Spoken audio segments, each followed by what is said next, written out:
नमस्कार, कशिश न्यूज़ के digital platform पर आप तमाम दर्शकों का स्वागत है। टीआरई 4 की परीक्षा कब होगी? क्या उससे पहले स्टेट की परीक्षा भी होगी? ये तमाम सवाल काफ़ी दिनों से अभ्यर्थियों के जेहन में कौंध रहे हैं। कल ही शिक्षा विभाग की बैठक हुई थी अपर मुख्य सचिव सिद्धार्थ के नेतृत्व में। उस बैठक में भी कई सारी बातें हुई, कहा जा रहा है कि घंटों मीटिंग चली है। उस बैठक में क्या निकला? आज भी एक संस्कृत विभाग का, संस्कृत बोर्ड का कार्यक्रम था, उसमें भी एसीएस सिद्धार्थ नजर आए थे। वहाँ भी पत्रकारों ने टीआरई 4 को लेकर के सवाल पूछा।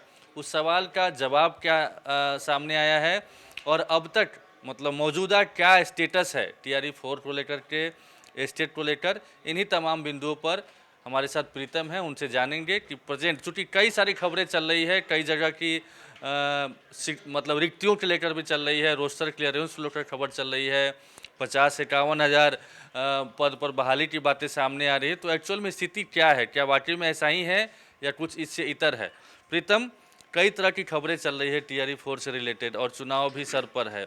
ऐसे में अभ्यर्थियों के जेहन में काफ़ी सवाल उमड़ रहे हैं और ख़ास तौर पर जब शिक्षा विभाग की बैठक हुई थी सोमवार को, जानना चाह रहे हैं अभ्यर्थी कि क्या मौजूदा क्या स्टेटस है, क्या होने वाला है, सारी चीज़ें क्लियर तरीके से, सिलसिलेवार तरीके से बताइए। देखिए, सोजिश हम लोगों ने एक ज्वलंत विषय उठाया है और बिहार के लाखों लाख अभ्यर्थी इस बात को जानना चाहते हैं कि आखिर बहाली कब होगी और इसका विज्ञापन कब आएगा, कब इसका एडवर्टाइजमेंट आएगा। कहीं ऐसा ऐसा तो नहीं होगा कि एकाएक अचानक उनके सामने विज्ञापन सामने आ जाएगा और फिर उनकी परीक्षा ले ली जाएगी।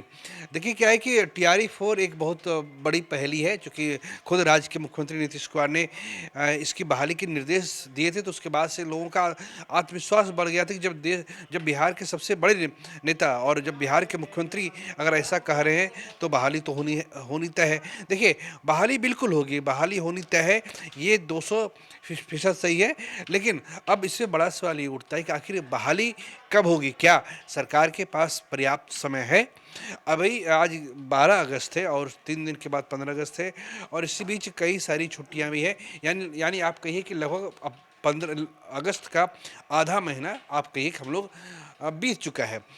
कल शिक्षा विभाग की एक महत्वपूर्ण बैठक हुई थी, जिसमें डॉक्टर सिद्धार्थ इसकी अगुवाई कर रहे थे। उसमें प्राथमिक शिक्षा विभाग की जो डायरेक्टर थी, वो उसमें शामिल थे। बाकी और भी लोग जो नोडल ऑफिसर वगैरह हैं, वो लोग भी बैठे थे और काफ़ी मंत्रणा हुई है इस सब बातों पे कि आखिर बहाली के लिए क्या मापदंड हो। चूँकि बहाली के लिए मापदंड कोई नया नहीं है, चूँकि बिहार में शिक्षा विभाग के पास 3 टीआरई लेने का एक्सपीरियंस है, 3 या कहिए या कि वो 4 टीआरई परीक्षा लेने का एक्सपीरियंस है। तो विभाग के लिए कोई बड़ी चुनौती नहीं है। बड़ी चुनौती क्या है? बड़ी चुनौती ये है आशुतोष जी कि अभी बिहार में जैसा हम लोगों ने देखा है कि 30 जुलाई तक टीआरई 3 में सफल अभ्यर्थियों को ज्वाइनिंग के लिए कहा गया था। वो ज्वाइनिंग की प्रक्रिया जो है 30 जुलाई को पूरी हो गई। अब शिक्षा विभाग अपने स्तर से सारे डीईओ यानी जिला शिक्षा पदाधिकारी और डीपीओ की जिला कार्यक्रम पदाधिकारी के माध्यम से इस बात की गणना करा रहा है कि कौन से विभाग में कितने लोग खाली हैं, माफ कीजिएगा, कौन से विषय में कितने पद चाहिए। क्लास 1 से 5, 6 से 8, 9 से 10 और 11 से 12, ये 4 तरह की कैटेगरी है। उसमें भी क्लास 1 से 5 में तो विषयवार बहाली नहीं होती है, लेकिन जब 6 से 8 में आप जाते हैं तो फिर विषयवार बहाली होनी शुरू हो जाती है। आज साइंस के सब्जेक्ट हैं, आर्ट्स के सब्जेक्ट हैं, इसके अलावा इंग्लिश है, मैथ है, ये सारे सब्जेक्ट हैं, संस्कृत है, उर्दू है, बंगाली है, ये सारे सब्जेक्ट हैं जिस और जहाँ पे कितने पद खाली है, इसके लिए एक रिक्तियों की गणना होती है। तो ही फिलहाल जो हमें जानकारी मिली है कि वो गणना का काम चल रहा है, रिक्तियाँ मंगाई जा रही हैं, रिक्तियाँ बटोरी जा रही हैं। शिक्षा विभाग अपने स्तर से रिक्तियाँ मंगा रहा है और उस रिक्तियों को पहुँचने में समय लग रहा है, क्योंकि जो जानकारी मिली है कि कुछ ज़िलों में ये रिक्तियाँ पूरी हो चुकी हैं, कहाँ पे कितने पद खाली हैं, लेकिन कुछ ज़िलों में बाकी है। बिहार में 38 ज़िला है, एक भास्ट यहाँ पे 85,000 90,000 से ज़्यादा स्कूल है। तो सबको लेके एक कलेक्टिव डाटा इकट्ठा करके शिक्षा विभाग को भेजना, ये आसान काम नहीं होता। इसमें ऑटोमेटिक बात है कि शिक्षा विभाग के अगर कह रहा है कि अगर कोई भी कह रहा है कि इसमें समय लगेगा। प्रीतम, ये सारे चैलेंजेस तो हैं ही। आप थोड़ा सा करेक्ट करना चाहेंगे, 78,000 के आसपास विद्यालयों की संख्या है। ये जो आप बातें बता रहे हैं, ये तो डे फर्स्ट से चल रहा है कि रिक्तियाँ डीओ से मंगवाई जा रही है, प्रोसेस में है, टीआरई 4 की परीक्षा होगी ही, चुनाव से पहले कम से कम परीक्षा हो ही जाएगी। बैठक में चूंकि आप भी कवर करने गए थे और आज भी आपकी एसीएस सिद्धार्थ जो संस्कृत बोर्ड के कार्यक्रम थे उनसे मुलाकात हुई है, मौजूदा क्या स्थिति है, कहाँ तक फाइल पहुंची है, कहाँ तक बात पहुंची है? रिक्तियां आनी तो शुरू तो बहुत पहले से ही थी, इनफैक्ट मई में ही शिक्षा मंत्री ने कहा था कि हम लोग डीओ से रिक्तियां मंगवा रहे थे, तो वो प्रोसेस तो चल ही रहा है, प्रोसेस पहुंचा कहाँ तक है और अब क्या संभावना है? चूंकि हम ये इसलिए पूछ रहे हैं चूंकि कन्फ्यूजन की स्थिति है, कई सारे जगहों पर, कई प्लेटफॉर्म पर ये खबरें चलाई जा रही कि सितंबर तक परीक्षा होगी, 51,000 के आसपास पदों पर बहाली होगी, यहाँ तक 32 जिले 30-32 जिलों की गणना रिक्तियाँ आ चुकी है, 7-8 जिलों का ही बाकी है, ये इसमें क्या फाइंड आउट कर पाए? देखिए वो जो अलग-अलग स्रोत हैं वो कहाँ से अपनी जानकारी को इकट्ठा कर रहे हैं और कहाँ से वो जानकारी दे रहे हैं वो उस विषय में बेहतर बता सकते हैं। लेकिन ये आपने सही कहा कि कल वाक़ई एक महत्वपूर्ण बैठक हुई थी, लंबी बैठक हुई है। अब सवाल ये होता है कि यहाँ से आगे क्या है? ये तो पुरानी बातें हैं, यहाँ से आगे ये है कि अभी भी जहाँ तक हमें जानकारी है, जहाँ तक हमारा अनुभव है कि अभी विज्ञापन निकलने में समय लगेगा। सितंबर के पहले हफ्ते तक विज्ञापन निकलने की पूरी संभावना है। हम ये मान के चल सकते हैं कि सितंबर का पहला हफ्ता, 5 सितंबर को शिक्षक दिवस है, उसके बाद के दिनों में बहाली का विज्ञापन आ सकता है। अगर कोई ये अपेक्षा कर रहा है कि अगले 5 दिनों में बहाली का विज्ञापन आ जाएगा, तो कतई संभव नहीं है, क्योंकि बहाली का विज्ञापन कई प्रक्रियाओं से होकर एक फाइनल स्टेज तक पहुँचता है और फिर वो करेक्शन होने के बाद बीपीएससी का बहाली का विज्ञापन जारी करता है। थोड़ा सा मतलब सिलसिलेवार तरीके से, चरणबद्ध तरीके से जानते हैं, जैसे कि अभी डीओ की तरफ से रिक्तियां भेजी जा रही है, रिक्तियां जब आएगी तो बीपीएससी रोस्टर क्लियरेंस वाला काम शिक्षा विभाग करेगा, उसके बाद शिक्षा विभाग की ओर से अधियाचना भेजी जाएगी बीपीएससी को। तो सबसे पहले यही जानते हैं कि अधियाचना भेजने की एक अप्रॉक्स क्या संभावना दिख रही है, कब तक? अधियाचना भेजने में कम से कम अगर अगर 15 अगस्त के बाद भी 15 दिन का समय बचता है। हाँ बिल्कुल, 15 अगस्त के बाद ही 15 दिन का समय बचता है। तो अधियाचना भेजने में अभी हमें लगता है कम से कम अभी तो जिलों से इस बात की जानकारी ली जा रही है कि विषयवार कितने पद हैं। तो अभी इसको पहुंचने में ही कम से कम हमें लगता है कम से कम जो है 7 से 8 दिन का समय लगेगा। जब ये सारी जानकारी उसके पास पहुंच जाएगी तो शिक्षा विभाग कलेक्टिवली एक डेटा इकट्ठा करेगा और उसके बाद जिससे हम लोग एक सामान्य भाषा होती है, सरकारी भाषा जिसको हम अधियाचना कहते हैं, इस अधियाचना को सबसे पहले ये सामान्य प्रशासन विभाग के पास जाएगा। सामान्य प्रशासन विभाग इसको क्लियर करेगा। जब सामान्य प्रशासन विभाग की हरी झंडी मिल जाएगी इस अधियाचना को, मान लीजिए कि हम लोग ये मान के चलते हैं कि 51,000 पदों पर बहाली होनी है, तो 51,000 पदों की अधियाचना शिक्षा विभाग से वो सामान्य प्रशासन विभाग के पास जाएगा। सामान्य प्रशासन विभाग जैसे ही वहाँ से अपनी स्वीकृति देता है तो फिर वो बिहार लोक सेवा आयोग के पास जाएगा। फिर वहाँ बात खत्म नहीं होती है, फिर बिहार लोक सेवा आयोग पुनः उसे शिक्षा विभाग के पास भेजेगा कि हमने इतना कांट छाट कर इतना पद बनाया है, क्या आप इससे मंजूर करते हैं? तो उसके पत्राचार में भी कभी कभी एक दिन में वो बात क्लियर हो जाता है, कभी कभी 2 दिन या 3 दिन भी लग जाता है, तो उसमें भी समय लगेगा। तो उसके बाद जब शिक्षा विभाग कह देगा हाँ आप बिल्कुल सही है, तब जाके इसका विज्ञापन बिहार लोक सेवा आयोग के जरिए जारी होगा। लेकिन आप ये मान के चलिए जिस तरह से हालात उत्पन्न हो रहे हैं, हमें तो ये नहीं लगता है कि चुनाव के पहले परीक्षा हो पाएगी, क्योंकि आप हम जैसा कि हम लोग जानते हैं कि 25 नवंबर 2025 तक बिहार विधानसभा का गठन होना है। चुनाव में कम से कम 45 दिन का समय तो चाहिए ही चाहिए, कम से कम 45 दिन का समय चाहिए। यानी 1 अक्टूबर से लेकर मोटा मोटी आप मान के चलिए कि 10 अक्टूबर से लेकर ये 25 नवंबर तक इतना समय कम से कम चाहिए। तो हमें लगता है कि सरकार जो है या मैं अपनी बात पूरी कर लूँ कि विज्ञापन जो है जरूर निकाला जाएगा, लेकिन विज्ञापन निकालने के बाद अगर मतलब कहीं कि परीक्षा हो पाएगी, हमें थोड़ा इसमें संदेह है। इसको लेकर ज़्यादा अभ्यर्थियों को ऑप्टिमिस्टिक होने की ज़रूरत नहीं है, उन्हें इस मामले में व्यवहारिक होने की ज़रूरत है। हाँ, दूसरी बात ये कि अगर एक बार विज्ञापन जारी हो जाता है तो वो परीक्षा होगी, लेकिन इसमें थोड़ा समय लगेगा। नहीं, आपने बड़ी बात की है कि चुनाव से पहले परीक्षा होने की संभावना कम दिखती है आपके मुताबिक, और ये आप अब कह रहे हैं, यानी कि शिक्षा विभाग की बैठक होने के बाद या ऐसे सिद्धार्थ जिससे जो संस्कृत शिक्षा बोर्ड में आप लोग गए थे वहाँ पर भी, मतलब कि विज्ञापन तक की उम्मीद कर रहे हैं कि विज्ञापन निकल जाएगा, परीक्षा शायद चुनाव से पहले नहीं हो पाए। एक चीज़ हमें और बोलना, आपने कहा कि अभी हफ्ते 7-8 दिन 10 दिन लग सकता है, यानी जी अधियाचना भेजने में शिक्षा विभाग बीपीएससी। आपको याद होगा कि अब से मुझे लगता है कि 8-9 दिन पहले ही शिक्षा मंत्री का बयान आया था, तब उन्होंने कहा था हफ्ते से 10 दिन के अंदर हम लोग अधियाचना भेज देंगे, लेकिन अब आप कह रहे हैं कि अभी से हफ्ते 10 दिन। देखिए, शिक्षा मंत्री ने क्या कहा था 23 मई 2023-25 को भी कहा था कि हम बहाली लेंगे, एक बैठक हुई थी, उन्होंने ये भी कहा था। शिक्षा मंत्री के पास अब 10 लोग जाएंगे, वो क्या बोलेंगे? वो थोड़ी बोलेंगे हम बहाली नहीं लेंगे। वो तो बोलेंगे, चूंकि मंत्री हैं, वो सरकार को रिप्रेजेंट करते हैं, विभाग को रिप्रेजेंट करते हैं, तो वो कभी ऐसा नहीं कहेंगे कि नहीं नहीं बहाली नहीं होगी या बहाली चुनाव के बाद होगी। वो कभी ऐसा नहीं कर सकते। आज डॉक्टर सिद्धार्थ ने कभी ये नहीं कहा कि हम परीक्षा जो है चुनाव के बाद लगे। उन्होंने ऐसा नहीं कहा। जब पत्रकारों ने उनसे पूछा कि सर TRE 4 को लेकर क्या सोच रहे हैं, स्टेट को लेकर क्या सोच रहे हैं, तो उन्होंने कहा जल्दी होगा जल्दी होगा। ये तो वो तो कह ही रहे हैं। लेकिन लेकिन एक बात और उसी शिक्षा मंत्री सुनील कुमार ने कही थी, जिस दिन स्टेटमेंट आया था कि हफ्ते से 10 दिन में हम लोग अधियाचना भेज देंगे, उसके बाद वो गोपालगंज पहुंचे थे। गृह जिला है उनका, वहां पर कई सारे शिलान्यास उद्घाटन का भी चल रहा है। वहां पर उनका एक बयान आया था कि हम लोग तो अधियाचना भेज देंगे, हम लोग तो चाहते ही बीपीएससी को बोलेंगे जल्द से जल्द लेना है, लेकिन ये बीपीएससी पर निर्भर करता है कि परीक्षा कब होगी, ली जाएगी। बिल्कुल उन्होंने सही कहा कि ये बीपीएससी पर निर्भर करता है। अब बीपीएससी पर निर्भर क्यों करता है?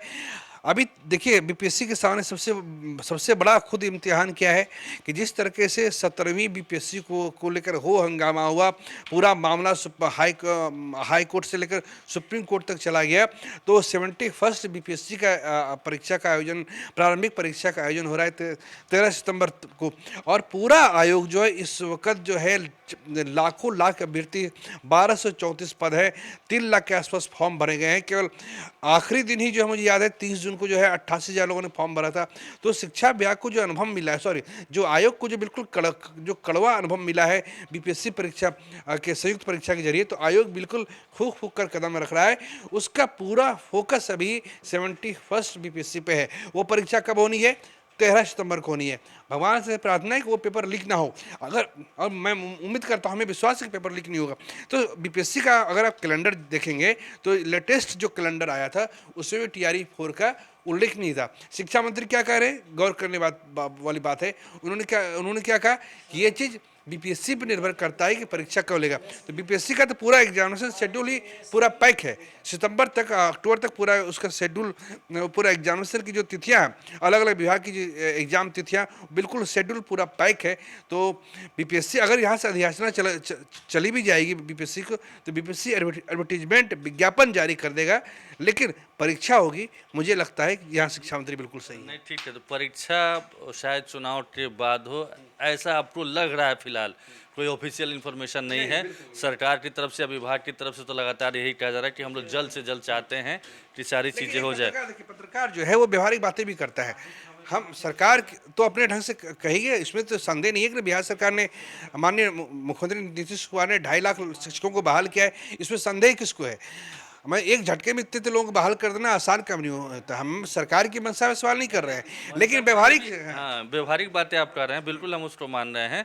मंशा पे तो बिल्कुल सवाल नहीं उठा सकते हैं, चूंकि डोमिसाइल को लेकर के इतना बड़ा डिसीजन हुआ, आनन फानन में डिसीजन हुआ, तुरंत शिक्षा विभाग से नोटिफिकेशन निकल गया, तो मतलब कि शिक्षा विभाग या सरकार जल्द से जल्द परीक्षा लेना चाहती है, ये क्लियर कट है। बिल्कुल। अब मैं एक जो डोमिसाइल की जो बात सामने आ रही है, तो अब बीपीएससी को जो विज्ञापन जब बीपीएससी जारी करेगा, तो उस विज्ञापन को दोबारा रिवाइज करना पड़ेगा, क्योंकि TRE 1, TRE 2 और TRE 3 का जो विज्ञापन था, एक ही फॉर्मेट में सामने आया था कि उसमें डोमिसाइल नहीं था। इस बार खुद मुख्यमंत्री ने डोमिसाइल के निर्देश दिए हैं, तो बीपीएससी को भी अपना विज्ञापन, उसकी जो प्रक्रिया होती है, उसकी जो नियमावली होती है, उसको रिवाइज करने में भी बीपीएससी को समय चाहिए।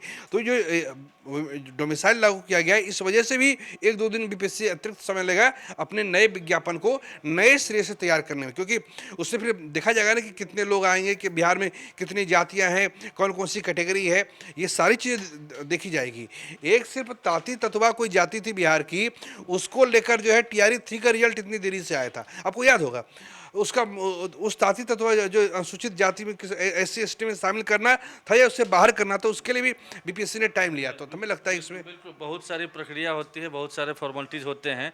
फटाफट ज़्यादा लंबा वीडियो बनता जा रहा है। एक दो चीज़ ये है, देखिए विज्ञापन आपने कहा कि पॉसिबल है चुनाव से पहले। नहीं, वो बिल्कुल पॉसिबल है, हाँ, वो तो होके रहेगा। ठीक है, विज्ञापन चुनाव से पहले पॉसिबल है।